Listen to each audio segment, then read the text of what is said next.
We're one of billions and billions of galaxies. We're not even seeing the stars in those galaxies. We're just seeing them in our little galaxy. And it gives you this sense of perspective of how important Spaceship Earth is, but where we fall in the realm of the cosmos.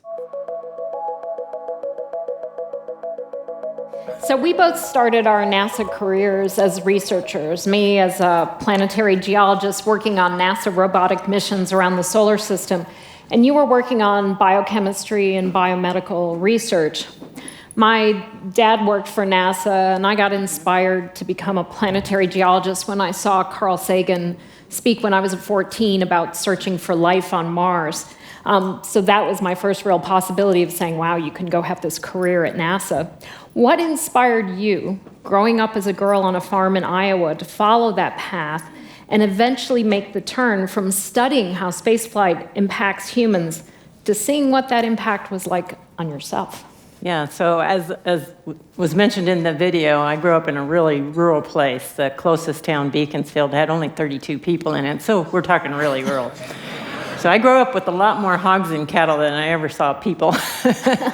But when I was 9, I saw that first Apollo 11 landing, and so I dated myself because everybody knows it was a 50-year anniversary this year. But I was 9, and that was inspirational to me. I think even as a 9-year-old, I recognized that it was as a very special thing, unique. And what I think, and I think, there are always these time points in your life that are critical, and I think that was like the beginning when it gave a seed of inspiration. And then later, my dad, the next year, he learned to fly a plane, so I got to fly my first solo flight in a 150, and then I raised chickens in order to make enough money to eventually get my own pilot's license. But I think another key moment was when they select the first female astronauts. I graduated from high school, and it was a real key moment in my life to see women there and to see one that was a biochemist. And I was interested in biology and chemistry and ended up getting my degrees in that. And so that was kind of my goal. However, none of that happened quick. After I got my PhD, I spent 10 years of applying and being rejected. So it took a while. What made you persist? Well, I think maybe a little bit of insanity or stubbornness from growing up on a farm and not realizing you're being stubborn. But in the end, I think many of the things I achieved had to do with those 10 years. Those 10 years of being rejected made me a better leader, made me I learned about teamwork in a different way, doing negotiations with the Russians and working in Russia and trying to develop a joint science community there. And so those years ended up being where I learned to be a leader, which then ended up putting me in a position to be the first female commander on the space station. So. Marian Wright Edelman famously said, you can't be what you can't see. And so those women astronauts really did that for you, to give you that They really path. did. Yeah, they did.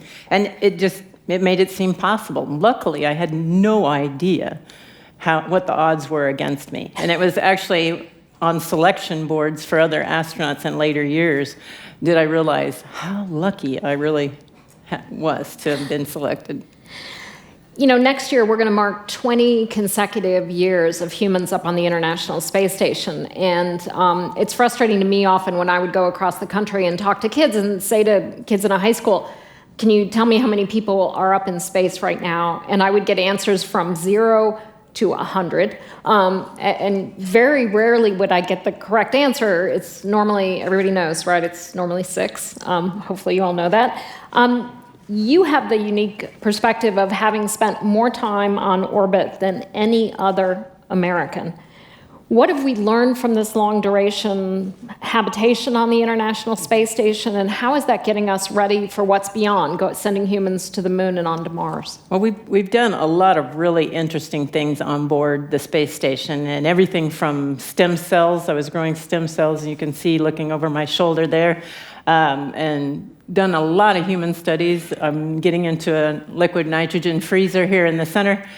And then working on combustion experiments, trying to repair something that was broken on orbit. So actually, learning how to repair things is a very important aspect of long-duration spaceflight, and it's going to be key in a lot of those future exploration missions. But specifically, different things that directly relate to us going further. I think the biggest thing is our recycling system. You know, we're using solar energy, and we use that energy to break apart water into the oxygen and the hydrogen. We use the oxygen to breathe. We use the hydrogen that we recombine with the carbon dioxide that we take out of the air, and we make more water. And then we're recycling all the water that gets condensed out of the air from our breath, and we recycle our urine, which is the biggest water contributor. And we're up to about 85% recycling capability on board the space station. In order for us to live on the moon or Mars, we really need to be a lot closer to 95, 98% in order to really be able to sustain it. And so we're doing more investigations on how to get even more water out of the what we call the brine, the leftover salty parts of the urine, and trying to optimize that even more. It's really interesting when you think of the space station as being this sustainable planet, basically, right? You have to figure out how to use your resources wisely, how to keep the CO2 down, and water is obviously incredibly critical. What are some of the other technologies that are being tested that will help us get to the moon and Mars, things like 3D printing?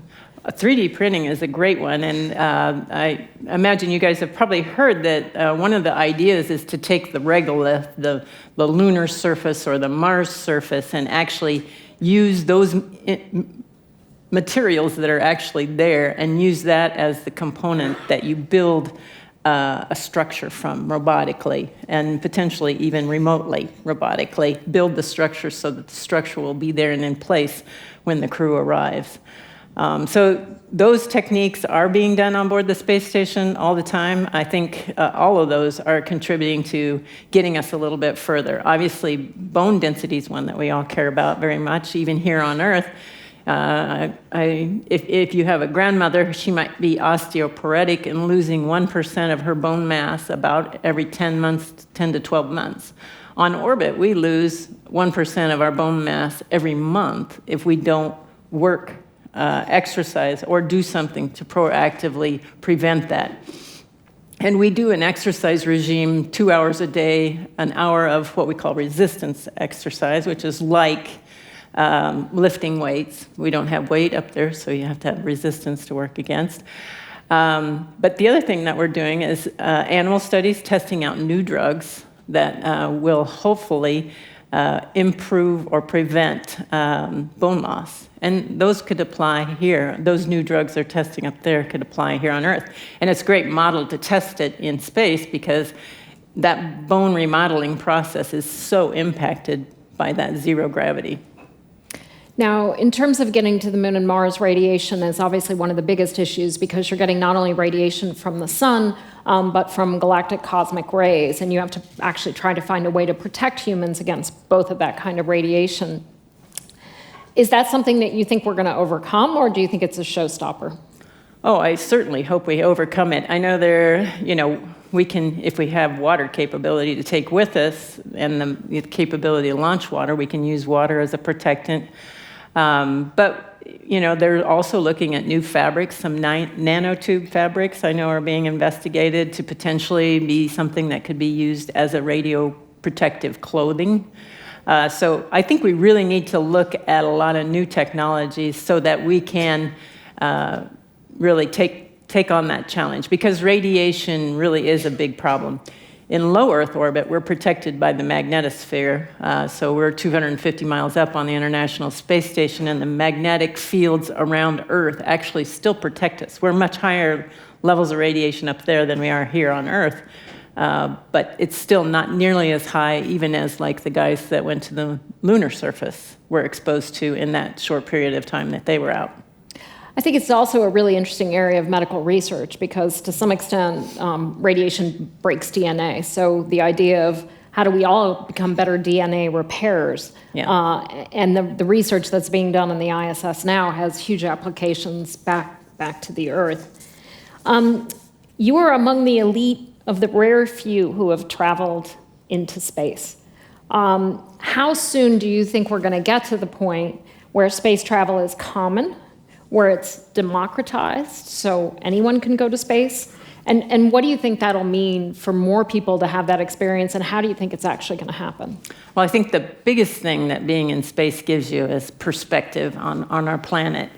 It really strikes me that in looking down on our planet, when the sun's coming up through the atmosphere, how thin the atmosphere is relative to the surface of this structure. Mm-hmm. And here we are up here right in the space station trying to replicate what is already there, what exists on the ground and works for us. So basically, I kind of think of planet Earth as spaceship Earth, and that, you know, this life support system that we have is critical.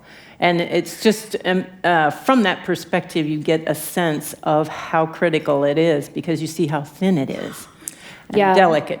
Many astronauts refer to it as the overview effect, right? Yes, but I think that completely underestimates what it really is, which is why more and more people really do need to go, because having that perspective, I think, gives you a real appreciation for what it is that's so important.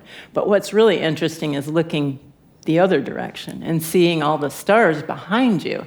Those stars actually, they're just thousands and thousands and thousands. It's just amazing to see with such clarity all those stars.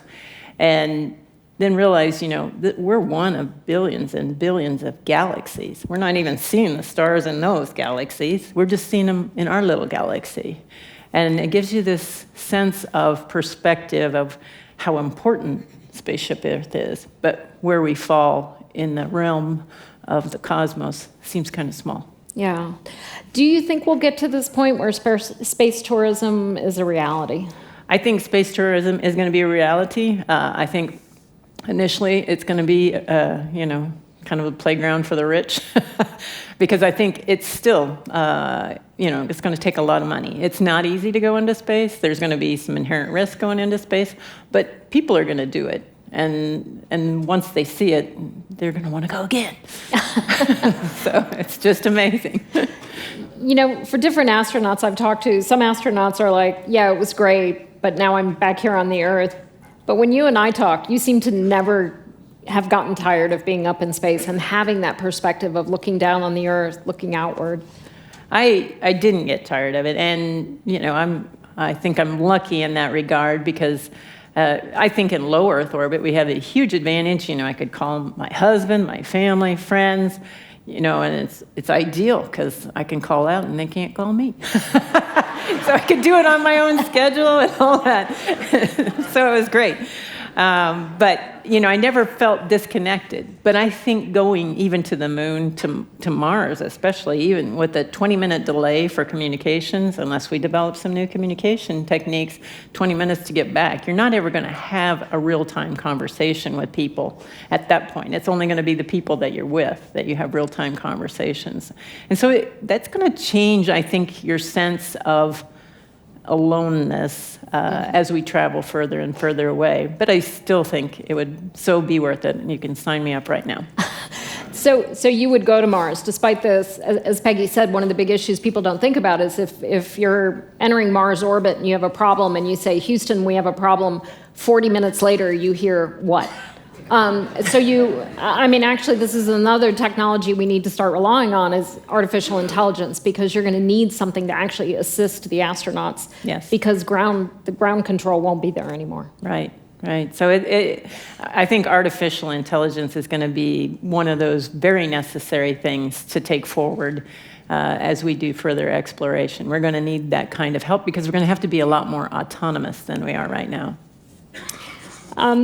So you hold the American record for time and space, and you've been the world record holder also for women. When we both first started getting interested in space, there weren't even women astronauts, and yet we've made progress, huge progress. So last week, very famously, we had 2 women for the first time doing a spacewalk together. You've done 10 spacewalks. But Kathy Sullivan first walked in space, the first American to walk in space was in 1984. 2019, we finally get 2 women out there. So it's progress, but to me, it's quite frustrating. And how do you think we're doing? What are the roadblocks still in front of us? And how do we get past them? Well, the biggest roadblock, I think, having been on those selection boards where we're trying to find more and more women. So when I first joined the astronaut office in 1996, there were 20% were women. And now, this year, there's 34% are women. So it's getting better. But the reason it took so long to have 2 women do a spacewalk largely had to do with 2 women flying together, because that doesn't happen very often. On my second expedition, where I was the female commander, that was when Pam Melroy was the shuttle commander, and she arrived at the space station. It was the first time we'd had 2 female commanders on orbit at the same time.